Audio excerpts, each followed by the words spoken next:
meu nome é William Borghetti e hoje eu quero fazer essa contribuição para o canal Não é Favor, é Direito, da minha amiga Vanessa Bonfim, para falar sobre a questão dos votos nulos. Eu sou morador aqui da cidade de Mauá, mas a gente sabe que o número de votos nulos em branco, abstenções, enfim, eles têm aumentado muito nos últimos anos, principalmente pela falta de opção que a gente tem para votar. Só que tem uma situação no voto nulo, e lembrando que esse vídeo não é para falar para as pessoas que elas não devam votar nulo, porque votar nulo, votar em branco, votar, se abster do voto, não ir votar e pagar multa, tudo isso é legal.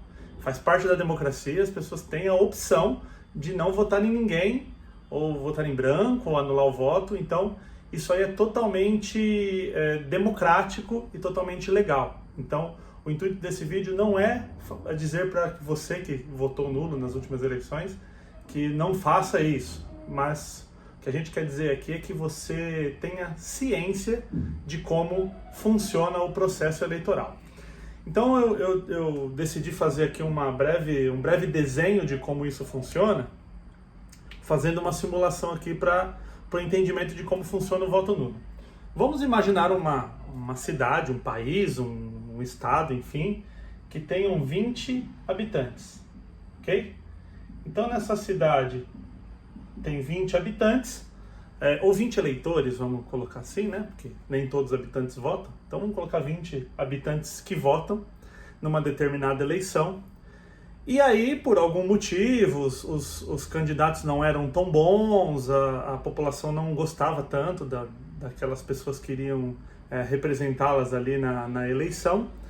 E aí, por algum motivo, 50% votou nulo.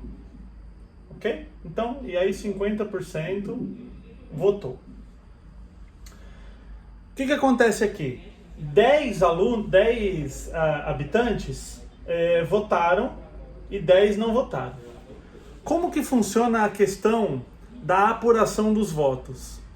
Quando você vê lá na televisão, o candidato tal teve 30% dos votos, candidato tal teve 50% dos votos, são os chamados votos válidos. Ou seja, esses votos que foram anulados, eles não entram na contagem. Então, por exemplo, na cidade de 20 habitantes que 50% não votou e ninguém anulou o voto, na verdade a contagem é essa aqui.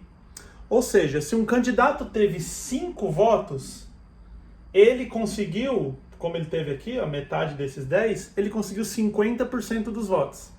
Então olha que interessante, um candidato com 5 votos tem metade de uma população de 20, porque metade dessa população simplesmente se absteve de votar. Na prática, o que acontece?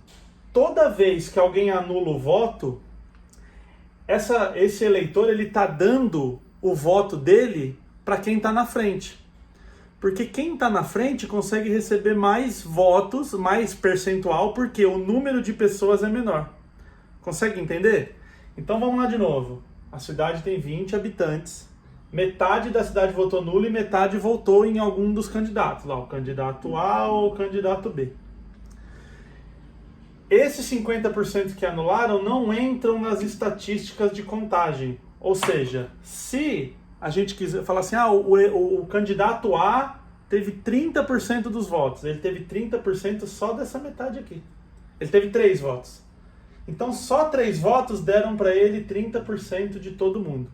Então quando você votar nulo, votar branco, de novo, o vídeo não é para dizer para você não votar dessa forma, que é totalmente democrático.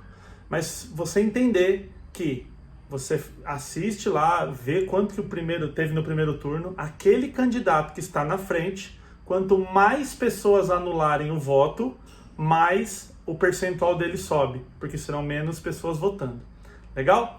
Então espero que essa dica tenha contribuído aí para a gente ter as melhores decisões na hora de votar, tanto agora, né, na votação aqui da nossa cidade, como outras cidades que tem segundo turno, quanto para daqui 2 anos a gente poder eleger aí deputados federais, estaduais, governadores e o nosso presidente da melhor forma. E se a sua opção for de anular o voto novamente, isso aí precisa ser respeitado porque faz parte do processo democrático. Muito obrigado, Vanessa, muito obrigado pelo Não é Favor à Direita, esse programa que vem revolucionando aí a conscientização sobre o voto, e espero ter contribuído. Contem comigo. Valeu!